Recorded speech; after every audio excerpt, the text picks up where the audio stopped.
Hey guys, welcome to Creativity and Inspiration. I'm Lisa. If you're new, welcome. I'm so happy you found us, and if you've been here before, you know how special you are. Today's Earth Day, so I thought let's talk about an Earth Day journal. It's super simple, and I think you're gonna love it. So let's just jump in.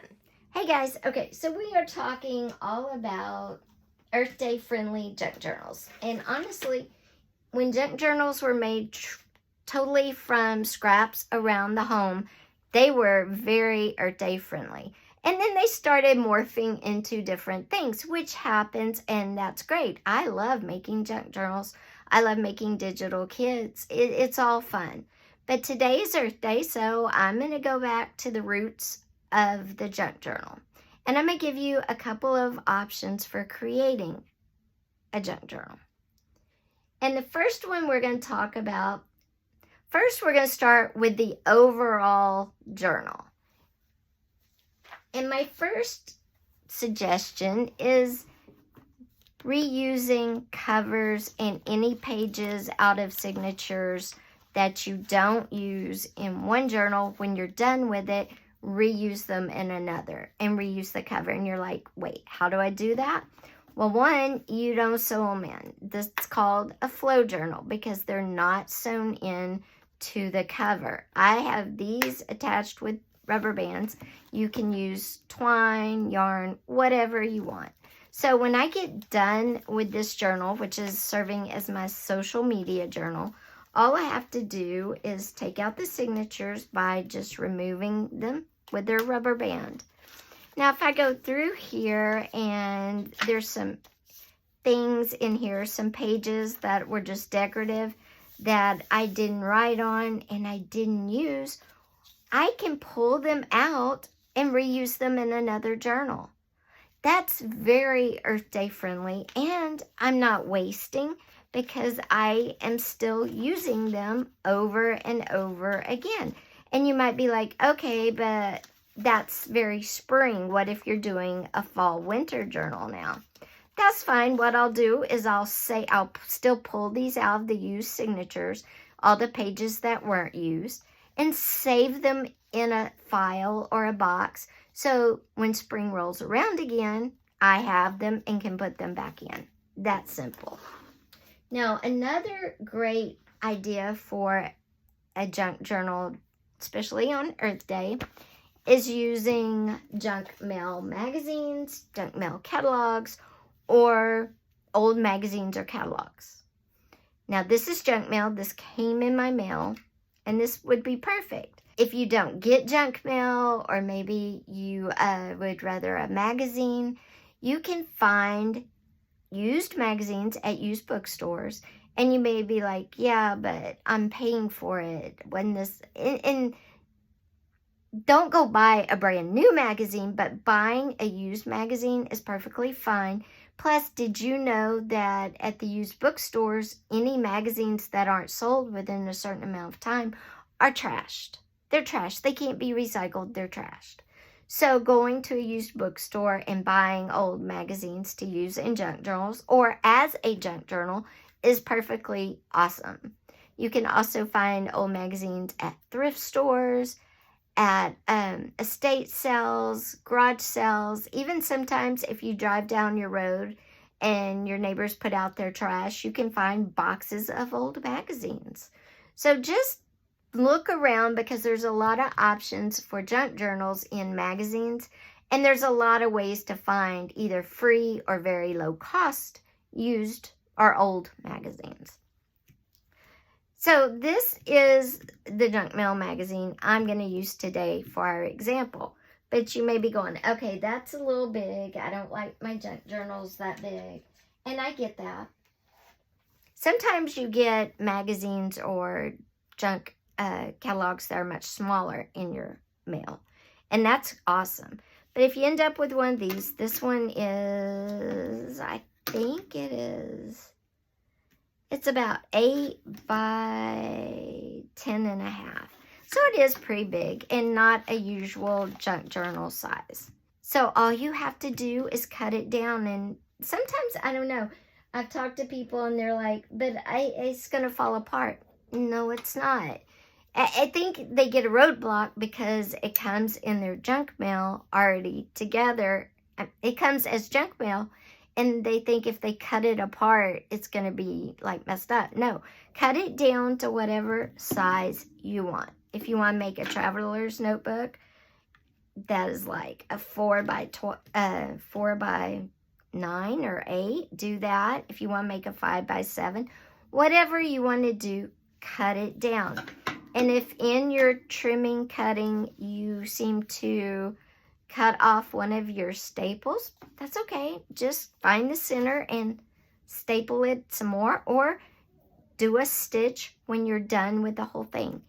It's okay. I know that freaks people out too sometimes, and I get it, because at first I thought, well, I can't cut this down. I don't know why there's that roadblock, but there is, and it's fine. So you can cut these down. Now, the next thing, sometimes the pages inside are very, very thin and can't hold any weight to them. They tear easy.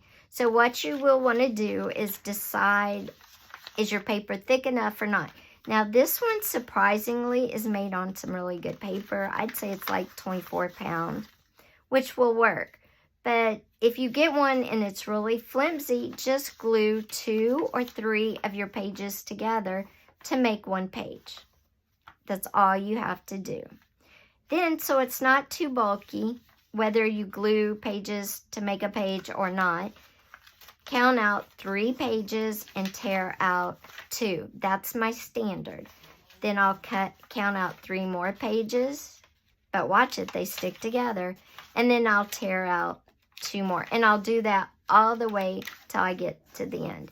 And that's how I make it to where it's not so thick, so bulky.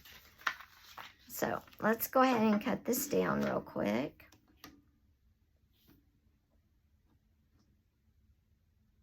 I'm going to do a 5 by 7 just because I think that's probably, or a 6 by 9. Let's do a 6 by 9 because that's like my size that I like.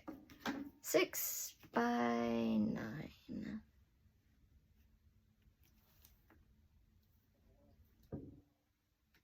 Okay, I marked it right here, and I'm just going to cut it down.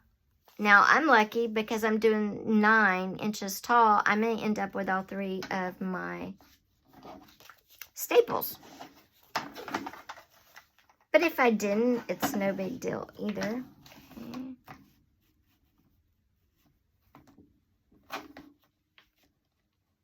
Now, somebody may be going, why couldn't you recycle this and not worry about it? Because it's glossy.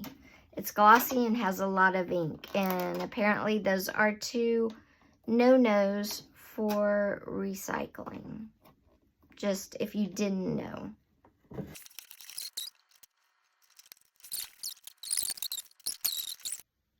Alright guys, once you get it all cut down, then you can glue your pages together if you need to. Or just start ripping. And so what we're going to do is count 3 pages. And then 2. And save the 2 you tear out, because you can make tags, you can make envelopes, all sorts of things. They can be pages in other journals. Whoops.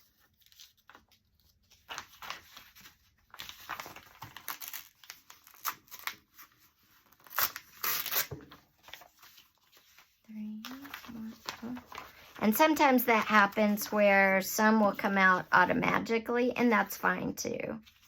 So we're going to keep 3 and tear out 2.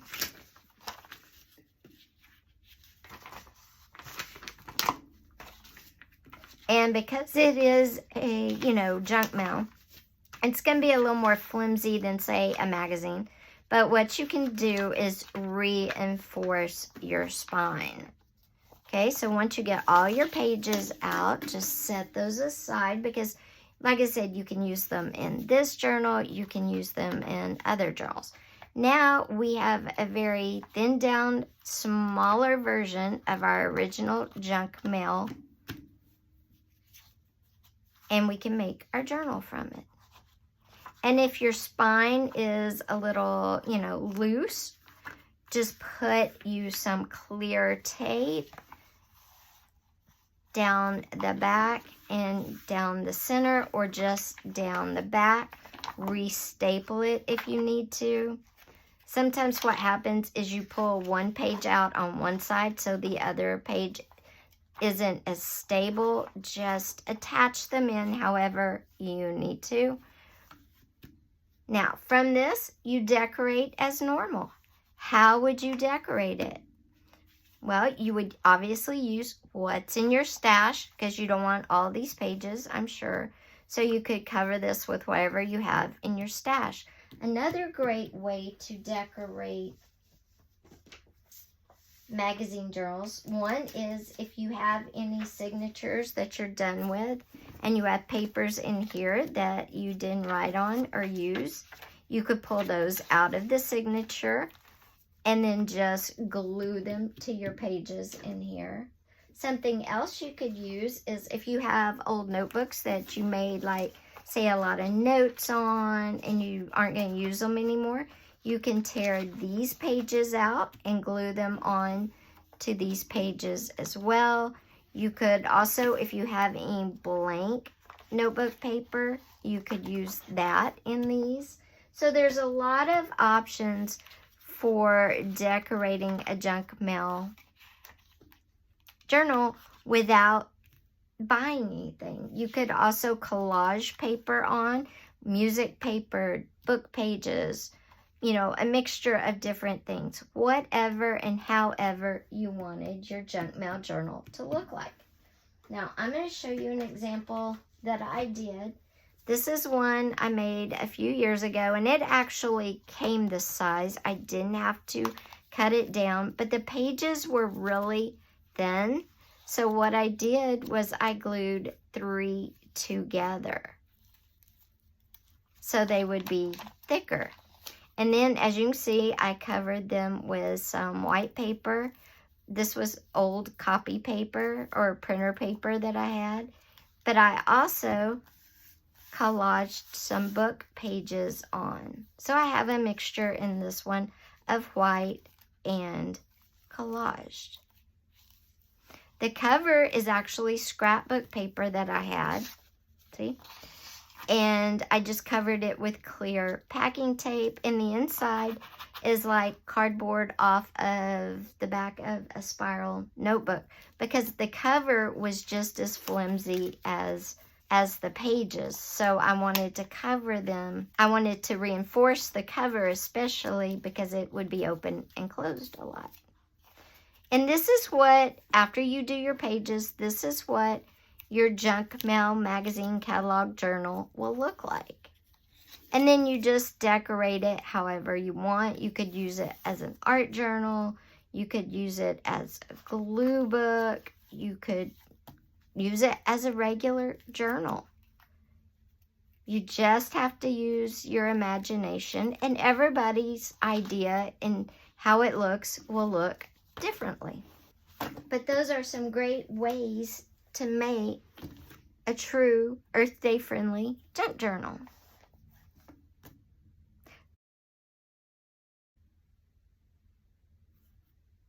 Guys, I hope you enjoyed this video. If you did, be sure and give it a thumbs up. Also, don't forget, if you haven't yet, hit that subscribe button with that little bell and click all so you don't miss when a video posts. Also, don't forget, share with your friends, because we're trying to grow our channel.